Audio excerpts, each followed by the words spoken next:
भारतीय सीमा सुरक्षा बल एसएसबीले फेरि देखायो नेपालीलाई दादागिरी। नेपाली भूमिमा समेत तारबार गर्न दिएन। नेपालको भूमिमा ज्यादती गरेको भन्दै नेपाली नागरिकको विरोधपछि बल्लपछि हट्यो भारतीय एसएसबी। दर्शकबिन नमस्कार, यो भिडियोलाई अन्तिमसम्म हेर्नुहोला। यो भिडियोमा भारतीय सीमा सुरक्षा बल एसएसबीले नेपालीहरूलाई सीमा क्षेत्रमा दिँदै आएको दुःखबारे जानकारी लिएर आएका छौँ। त्यसैले पनि यो भिडियोलाई अन्तिमसम्म हेर्नुहोला। नमस्कार दर्शकबिन, तपाईहरुलाई नेपाल आवाजमा हार्दिक स्वागत। एक राष्ट्रप्रेमी नागरिक हुनुहुन्छ भने भारतीय विरुद्ध खरो रूपमा प्रस्तुत हुँदै यो भिडियोलाई अन्तिमसम्म हेर्नुहोला र एक शेयर गर्नुहोला। भारतीय सीमा सुरक्षा बल एसएसबीले नेपाली भूमिमा समेत तारबार नगर्न धम्की दिँदै आएको छ। हिमदत्त नगरपालिका 9 बर्मादेवको सिद्धनाथ सामुदायिक वनले सार्वजनिक जमिन संरक्षण तथा पर्यावरण संरक्षणका लागि तारबार गरेकोमा एसएसबीले अनावश्यक न्यु खोज्दै आएको र धम्की दिने गरेको सिद्धनाथ सामुदायिक वनका सचिव रमेश धानुकले जानकारी दिएका छन्। सामुदायिक वनले खाली रहेको वनकै क्षेत्रको सार्वजनिक जमिन संरक्षण गरी वृक्षारोपण कार्यक्रम थालेको छ। तर भारतीय एसएसबीले अनावश्यक विवाद झिक्दै आएको छ। हाम्रो नेपाली भूमि हो, वर्षौंदेखि बाँझो थियो, धानुकले भनेका छन्। अहिले त्यो सरसफाई गरेर चारैतिरबाट घेरा गरेर वृक्षारोपणको कार्यक्रम अघि बढाउने क्रममा भारतीय एसएसबीबाट धम्की आएको उहाँले जानकारी दिनुभएको छ। एसएसबीले काम भइरहेका बेला आएर विवादित जमिन भन्दै विरोध गरिरहेको उहाँले बताउनु भएको छ। एसएसबीले ब्रह्मादेव क्षेत्रमा जहिले पनि अनावश्यक अवरोध र हस्तक्षेप गर्दै आएको। 2 वर्ष अघि पनि ब्रह्मादेव क्षेत्रमा सडक बनाउँदा र 3 जना मुक्त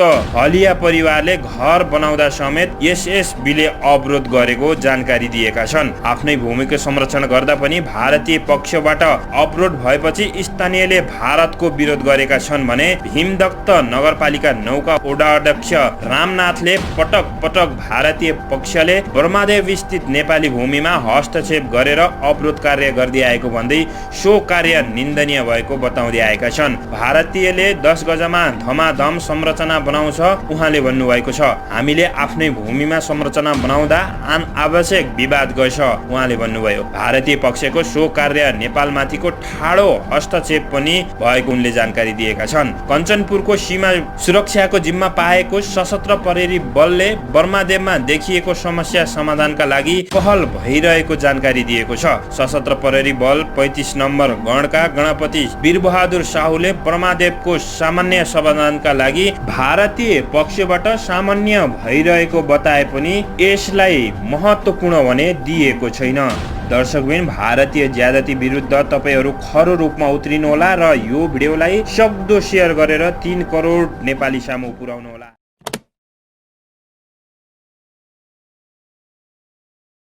ज्यादती विरुद्ध एक कमेन्ट तपाईको अवश्य बन्छ यदि तपाईहरु राष्ट्रप्रेमी नागरिक हुनुहुन्छ भने। यसै क्रममा भारतले नेपाली भूमि कालापानी क्षेत्रमा सडक बनाएको भनेर देश तरङ्गित मात्र भएको छैन, सरकारले समेत आश्चर्य प्रकट गरेको छ। भारतले यो सडक रातारात बनाएको होइन, सन् 2008 मा नै निर्माण सुरु गरेको हो। नेपाली भूमिमा सयौं मजदुर र डोजर परिचालन गरेर 12 वर्षसम्म विदेशीले सडक खन्दा हाम्रा सुरक्षा र गुप्तचार संयन्त्र कहाँ थिए? यसले ठूलो प्रश्न खडा गरेको छ। आफ्नो भूमिमा विदेशीले 12 वर्षदेखि बनाइरहेको सडक उद्घाटन भएपछि मात्र थाहा पाउनुले देशको सूचना र सुरक्षा संयन्त्रको समेत कति कमजोर छ भन्ने प्रश्न देखाइदिएको छ। लिपुलेख क्षेत्रमा सुरक्षा निकायको उपस्थिति नभएकाले यसबारे सूचना प्राप्त गर्न नसकिएको गृह मन्त्रालयले जानकारी दिएको छ। लिपुलेखमा भारतले सडक बनाइरहेको सूचना हामीलाई पहिला कुनै पनि निकायबाट आएको थिएन,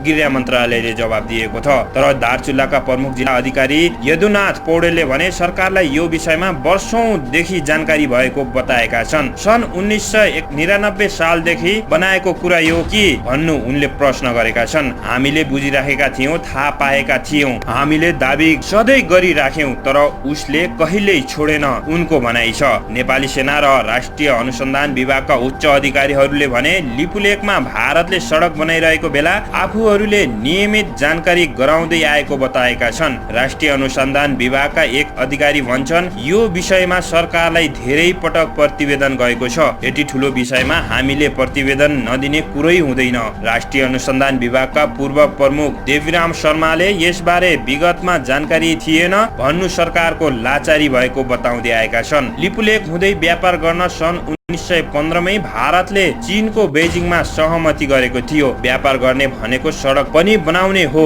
त्यति बेला पनि यसबारे बहस भइसकेको सरकारले विज्ञप्ति निकालेकै थियो। तर त्यसपछि नेपाल चुप बस्यो। तर नेपालले पनि दाबी बढेपछि थाहा थिएन, लाचारी हुनु परेको उनीहरूले जानकारी दिएका छन्। लिपुलेकमा भारतले सडक निर्माण गरिरहेको विषयमा सरकारसँग सूचना थियो, तर सरकारले गम्भीरतापूर्वक नलिँदा समस्या बढेको राष्ट्रिय अनुसन्धान विभाग पूर्व अनुसन्धान निर्देशक विनोद कुमार ठाकुरले जानकारी दिएका छन्। चीन र भारतले लिपुलेकबाट व्यापार गर्छौं भनेर 1 जेठ 2072 सालमा घोषणा गरे पनि नेपालले सार्थक संवाद सुरु गर्न नसकेको जानकारीमा आएको छ। नेपाली भूमिलाई भारतले कहिले नक्सामा गाभेको छ त कहिले सडक उद्घाटन गरेको छ। तर नेपाल भने सधैँ आश्चर्य पर्दै आएको सूचनाको कमजोरी होइन, राष्ट्रिय जिम्मेवारको कमजोरी हो भन्दै आएका छन्। भारतले नेपाली भूमिमा सडक निर्माण गरेको विषयलाई नेपाल सरकारले अत्यन्तै दुखद खबर भनेको छ।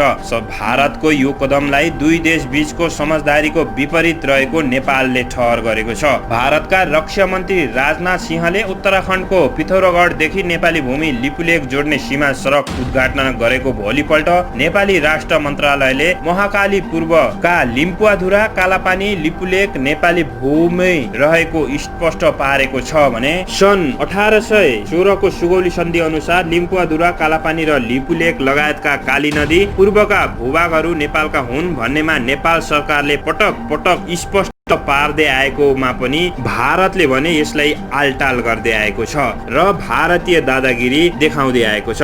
यसै क्रममा नेपाली भूमि लिपुलेक सम्मको सडक खनेको भनेर नेपाल सरकारले औपचारिक विज्ञप्ति जारी गरेपछि भारतले पनि औपचारिक प्रतिक्रिया दिएको छ। यो विषय समाधान गर्न कोभिड-19 को महामारी नियन्त्रण भए लगत्तै दुई देशबीच परराष्ट्र सचिव स्तरीय वार्ता गर्न भारतले प्रस्ताव राखेको छ। यसै क्रममा भारतले महाकाली नदी पूर्व नेपाली भूभाग गुन्जी हुँदै लिम्पुवाधुरा तर्फ जाने सडक मनोमानी ढंगले बनाइरहेको छ। कोरोनाको महामारीकै मौका छोपेर भारतको सीमा सडक संगठन बोर्ड रोड अर्गनाइजेसन BRO ले गुन्जी जोलिङ्कन सडकलाई निर्माणमा तीव्रता दिएको छ। भारतीय रक्षा मन्त्री राजनाथ सिंहले नेपाली भूभाग तवाघाटबाट लिपुलेक हुँदै मन्सोवर जाने सडक वैशाख 26 गते मात्रै उद्घाटन गरेका थिए। त्यसपछि धार्मिक स्थल आदि कैलाश जानका लागि सडक बनाइएको भारतीय दैनिक पत्रिका अमर उज्जलाले जानकारी दिएको छ। त्यो सडक नेपाली भूमि गुन्जी नाभी कुटी हुँदै जान्छ भने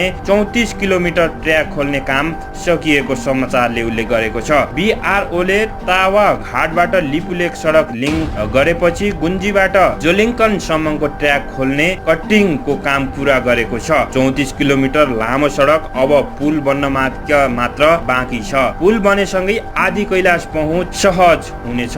पहिला आदि कैलाश जान 2 दिन पैदल यात्रा गर्नुपर्ने थियो भने सडक निर्माण भएपछि गुन्जीबाट 1.5 घण्टामा पुग्न सकिने जानकारी आएको छ।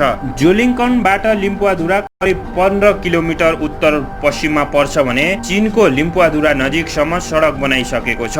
जोलिङ्कन पर्वतमै आदि कैलाश अवस्थित छ। त्यसलाई स्थानीय छोटा कैलाश पनि भन्ने गरिन्छ। चीनको तिब्बत स्थित कैलाश मन्सोवर पुग्न नसक्नेहरू आदि कैलाशको दर्शन नजिकै रहेको पार्वती कुण्डमा नुहाएर फर्किने गरेका छन्। आदि कैलाश र पार्वती कुण्ड महाकाली पारी भारतीय भूमिमा पर्छ, तर भारतीय भूभागबाटै त्यहाँ जान भने सम्भव छैन। त्यसकारण महाकाली नदीवरी भारतद्वारा अतिक्रमित भूमिबाटै उसले सडक बनाइरहेको छ। दर्शकबिन, यो एकदमै गम्भीर विषय हो। 3 करोड नेपालीलाई खको विषय हो। त्यसैले पनि तपाईहरुले यो भिडियोलाई सक्दो शेयर गरेर भारतलाई सक्दो विरोध गर्नुहोला, एक कमेन्ट गर्नुहोला।